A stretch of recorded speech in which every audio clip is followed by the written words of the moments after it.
Well, good afternoon, everyone. I'm the Reverend Dawn Cooley, a Unitarian Universalist minister here in Louisville and part of the L Surge Faith Planning Team.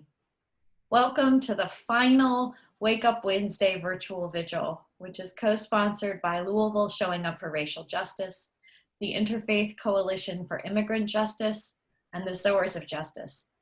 These vigils have been a part of the A Sacred Calling Community Safety for All program.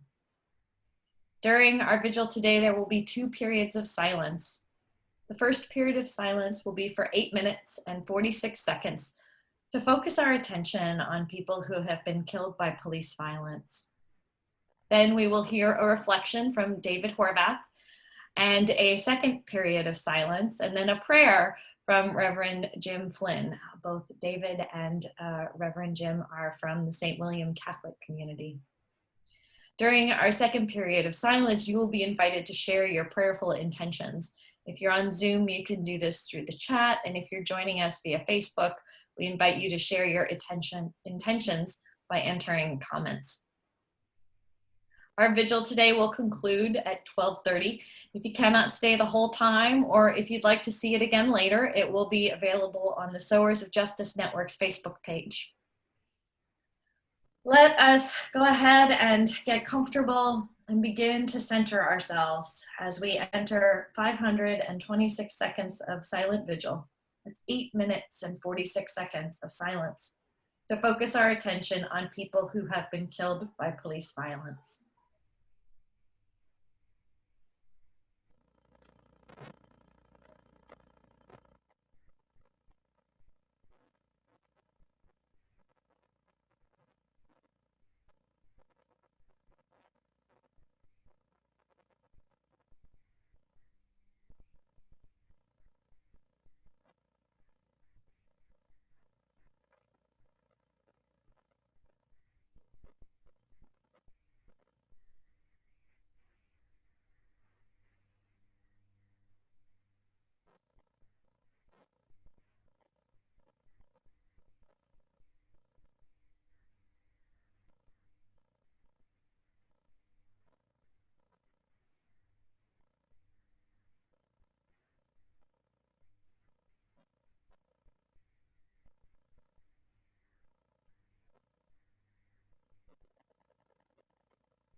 Thank you for participating in 526 seconds of silent vigil for people who have been killed by police violence.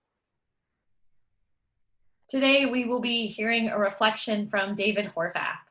David is a member of St. William Catholic Community and one of the organizers of the CSFA Fall Campaign. He is active with El-Surge Faith and the Interfaith Coalition for Immigrant Justice. He's worked with a number of social justice organizations and campaigns over the years, including many faith-based efforts. He sees them all as connected. Take it away, David. Thanks, Don. Thanks so much for the organizers for putting this series together, and I guess thanks to myself for helping. I was honored when they asked me to do one of these reflections. We've heard so many inspiring and soul-filled thoughts during these Wake Up Wednesdays virtual vigils. As I reflected on the timer, we are painfully aware that more names need to be added to the scrolling of names, and that parents of 545 children separated and detained at our border by ICE police still cannot be found. In terms of faith affiliation, I've often found myself in and around the work of the most progressive parts of the Catholic Church, but would describe myself as post-denominational in my work with faith-based organizing. For decades, a thread that has been consistent for me is the liberation struggles in Central and Latin America, made obvious with the treatment of immigrants, refugees, and asylum seekers, and with the complete failure of governments to provide humane treatment, much less connect the dots to the root causes and solutions to the crisis which they themselves created. As the crisis deepens, our government's response is simply to build more prisons, more detention centers for the desperate people who are coming to our border, who seek asylum, and then our governments privatize these efforts so that stockbrokers may make money from their misfortune in the detention centers. And of course, to try to build a wall across the entire border. In the 1990s, I spent some time in El Salvador during and after the Civil War there. Those experiences changed me to the core. I became a North American solidarity worker with the people on the bleeding edge of the struggles for human rights and liberation. The people's struggle in El Salvador was supported by the religious women and men who were often killed with them in the struggle. And of course, Oscar Romero was one of them. He was elected bishop by the right-wing church leaders because he didn't support liberation theology and would be a safe choice, or so they thought. He soon represented the essence of a theology that liberates the suffering on the margins. And yes, he was canonized a Catholic saint this past year. Romero said, "There are some things that can only be seen through the eyes that have cried." When we meet with and stand with those who are in pain, we can wallow in guilt and shame for having been complicit in the world that oppresses, unable to balance our privilege with that pain. Or we can sit with the pain and not avert our gaze and see with our new eyes. This has been a recurring theme in our weekly reflections. I had a powerful encounter in El Salvador in meeting with Father Dean Brackley. He was the rector of Jesuit University of Central America. Father Brackley's early life in ministry was spent as a community organizer on Manhattan's Lower East Side and in the South Bronx, exposing him to the eroding conditions of poverty and urban violence. In November 1989, 6 Jesuit priests, their housekeeper, and her daughter were brutally murdered in the night on the campus of University of Central America by US-trained and government-sanctioned death squads. Dean Brackley, in an act of jaw-dropping, pure revolutionary love, quickly responded to his order and asked to replace the rector there from his safe academic job in New York. Brackley told this to our delegation and repeated it later in his 2009 Archbishop Romero lecture. He called us pilgrims.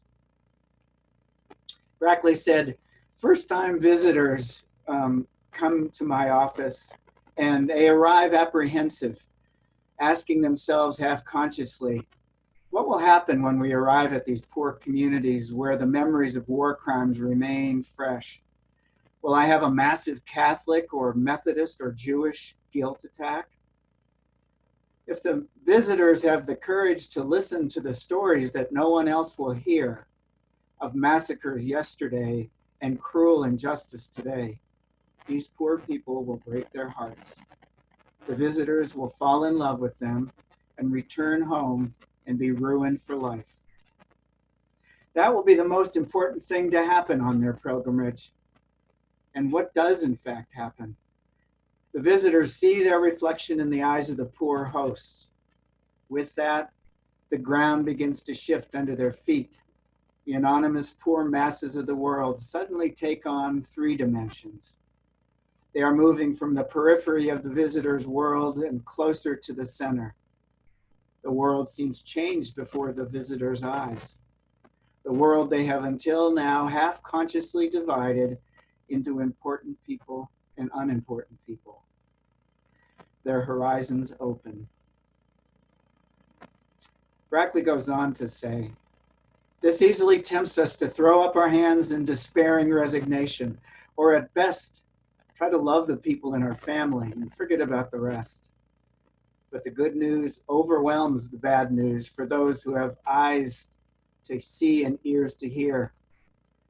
As my friends on the left may say, otro mundo es posible. Another world is possible. As a Christian, I want to say this new world has already begun and is destined to triumph. I've seen it in El Salvador. That's the reign of God, God's revolution. I mean to suggest that God is at work full time to overcome the bad news with the good news of life and love, and to enable us to participate and bear abundant fruit. End quote.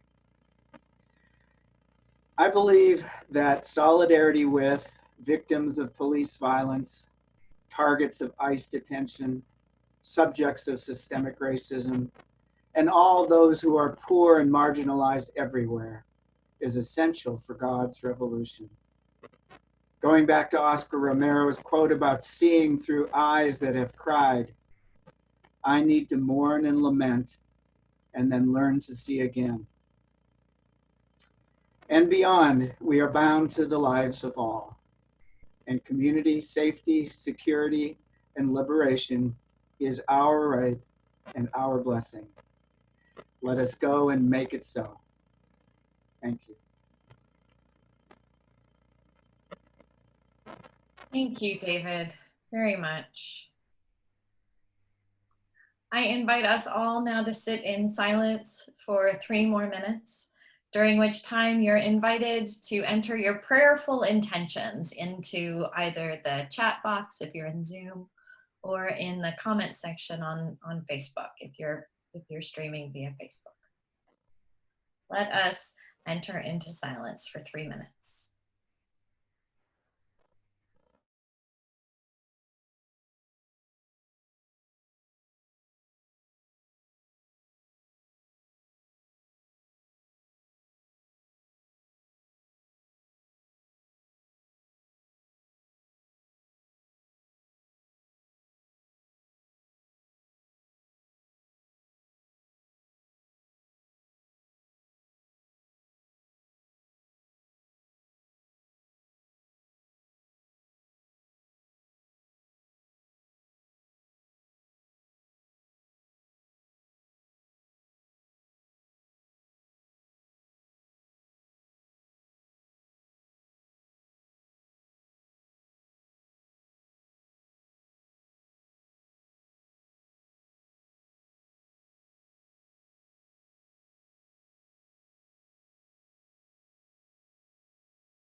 Amen.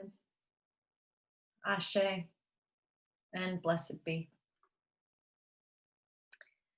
And let us now join together in the spirit of prayer, led by Reverend Jim Flynn from St. William Catholic Community. Imagine a kingdom with no king at all. Imagine a seed, the smallest by far, producing a tree's entourage. Imagine a farmer, his wealth to forego, to purchase a treasure so rare. A new dispensation explodes in our midst. Imagine, imagine, imagine. Imagine a vineyard with wine flowing profuse, the joy of a new celebration. Imagine a kingdom, a banquet with no one left out, disrupting the known segregation.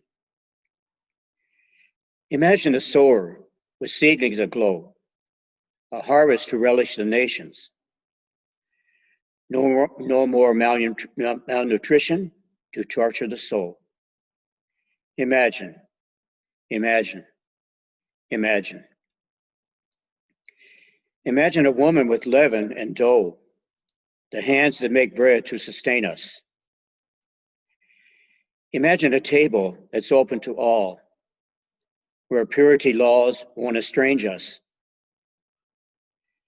Imagine the workers for too long subdued. The struggle for justice is reaping. From the least to the greatest, let everyone sing, imagine, imagine, imagine.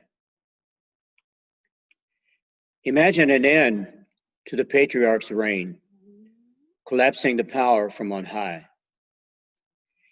Imagine a circle empowering within, a freedom so new to employ.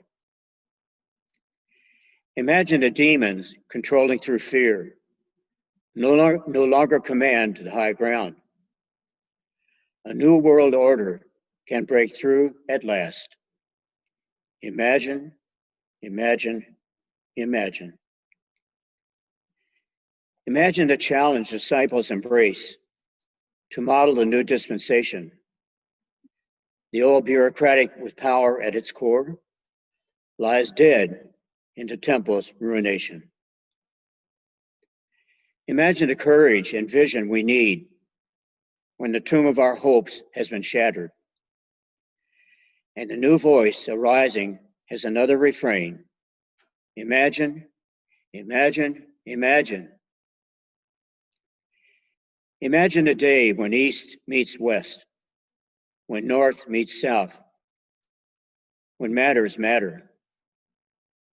That day will all be blessed. Imagine before borders and hearts and walls and soil, sisters and brothers in adoration take a knee. A full day with signs of welcome, brown, yellow, red, black, white. Breathe free. Imagine, imagine, imagine. Amen. Amen.